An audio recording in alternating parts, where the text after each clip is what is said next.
Claude est le chanteur type pour notre émission, le sport et les variétés. Mais Claude est à la fois les qualités du sprinter et du coureur de fond. Ce qui lui permet donc de tenir 17, 18 ou même 20 chansons sur scène en dosant ses efforts, en partant vite, en ralentissant, en repartant. Oui, c'est un peu ça. Je triche à gauche à droite. Enfin, les gens s'en rendent pas compte. Il faut prendre des plages, sûrement. Oui. Parce que j'imagine déjà chanter 20 chansons, ça doit être, enfin moi ça me semble quelque chose de tout à fait extraordinaire. Combien de temps de respiration dans chaque chanson? Le vrai problème, non mais c'est découpé d'une façon telle, la fonction crée l'organe. Mon physique suit finalement, je sais pas trop comment ni pourquoi.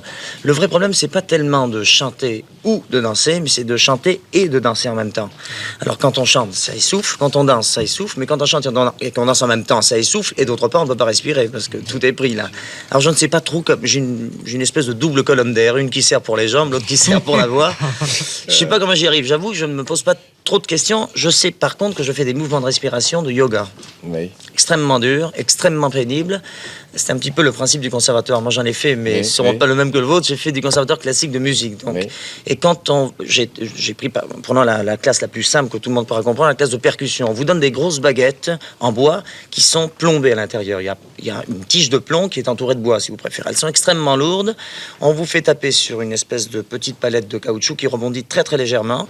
Et alors, évidemment, c'est très, très dur. On fait le fameux premier mouvement de tambour classique, c'est papa-maman. C'est-à-dire papa, maman, de la main droite, main gauche. Et alors le mouvement est extrêmement pénible et on fait ça pendant 1-2 ans. Pas ce mouvement, mais un peu de tout. On déchiffre, on lit. Et puis un jour, on se retrouve avec des petites baguettes toutes fines sur une peau de caisse claire qui rebondit. Alors évidemment, le travail est très facile. Et le principe de la respiration yoga, elle est extrêmement dure. C'est-à-dire qu'on lutte avec soi-même. On retient l'air et on l'expire en même temps en faisant des mouvements de jambes très durs. Et au lieu de favoriser les poumons à la respiration, on les contracte au contraire.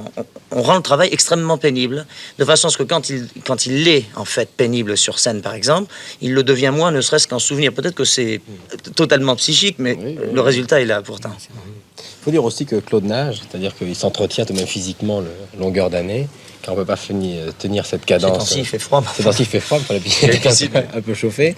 Mais vous avez toujours nagé, Claude. Hein, c'est le pays d'origine qu'il veut. C'est-à-dire que je suis né donc dans un pays chaud, et quand je dis ça, on ne me croit pas, mais j'étais torse nu à l'école pendant des années et des années. Il fait tellement chaud qu'on est vraiment en petite culotte, en maillot de bain ou en petit short, un casque colonial sur la tête, parce que les installations nous poursuivent, et on va à l'école comme ça. On a des écoles semi-plein air, c'est-à-dire que c'est juste couvert au-dessus, mais il y a un courant d'air, enfin il n'y a pas de porte, il n'y a pas de mur. C'est très colonie. Et évidemment, on se baigne. Les classes commencent très tôt, s'arrêtent très longtemps et reprennent tard. On ne travaille pas entre midi et 4 heures, parce que c'est absolument insoutenable.